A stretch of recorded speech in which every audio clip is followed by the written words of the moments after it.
विचित्रता क्या है?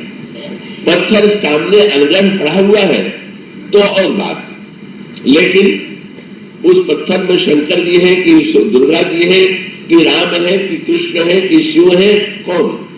और उसका अर्थ ये हुआ कि ये तो मूर्तिकार की इच्छा है कि उस पत्थर में से चाहे जिसको निकाल दे, बस मूर्तिकार, बस तीन बातें होंगी।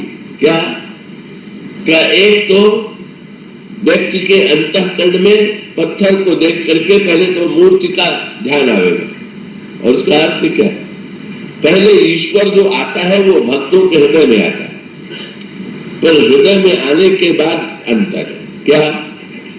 अगर आप और सब लोगों से ये कह दिया जाए कि भगवान के एक एक रूप का ध्यान कीजिए, तो भगवान के एक एक रूप का ध्यान बहुत से लोग कर लेंगे, लेकिन अगर एक पत्थर सामने रख दिया जाए और ये कहा जाए कि आपने जो ध्यान किया वही ध्यान जो है इस पत्थर में मूर्ति के रूप में जरा बना तो दीजिए, तो बेचारे अधिकांश लोगों के हाथ पैर गीले हो जाएंगे।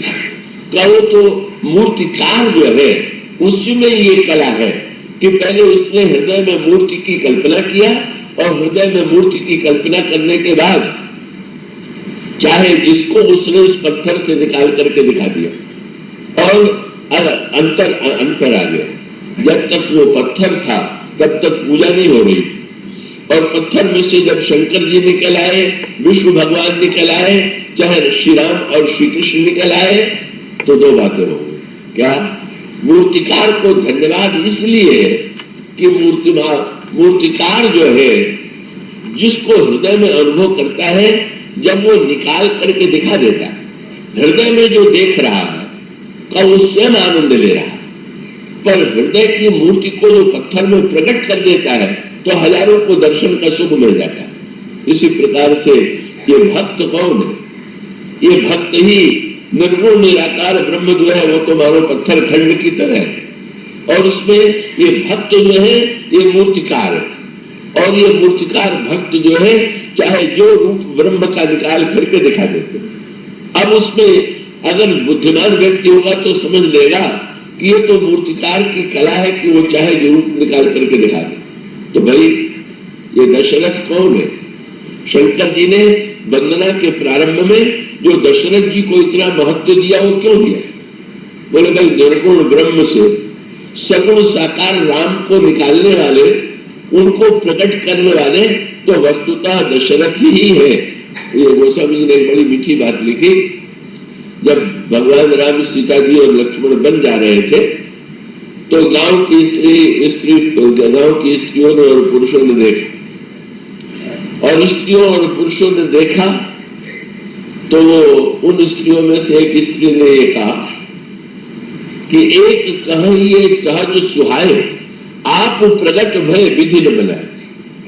एक स्त्री ने कहा कि ये जो तीनों हैं इनको ब्रह्मा ने नहीं बनाया है, अपने आप प्रकट हो गए।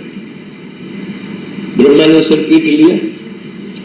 अब ये मेरे संसार में दिखाई भी दे रहे हैं तो यश मुझे नहीं मिल रहा। दूसरी स्त्री ने पूछा तुम्हें ये कैसे पता चला कि ब्रह्मा ने इनको नहीं बनाया है? तो उस स्त्री ने कहा कि ब्रह्मा जो बनाता है उसमें कोई न कोई कमी रह जाती है, अगर इनको भी बनाया होता तो कोई न कोई कमी होती, कमी नहीं है तो ब्रह्मा ने नहीं बनाया। एक कहिए सहज सुहाए, आप प्रकट भय विधि न बनाए। बल्कि स्त्रियों ने आक्षेप किया क्या? इन्हें देख विधि मन अनुरागा और पटतर जोग बनावे लागा।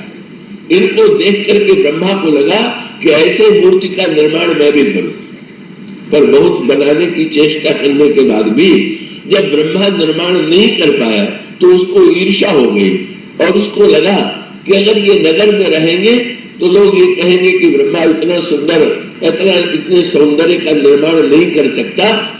तब ऐसी स्थिति में बोले तेरी ईर्षा बन आन जुराए, इनको बन इसीलिए भेज दिया कि न नगर में रहेंगे और न कोई आलोचना करेगा। तो ब्रह्मा से वो स्वामी जी से किसी ने पूछा कि ब्रह्मा को क्या लगा? तो दशरथ जी के प्रसंग में तुलसीदास जी ने बहुत बढ़िया बात लिखी।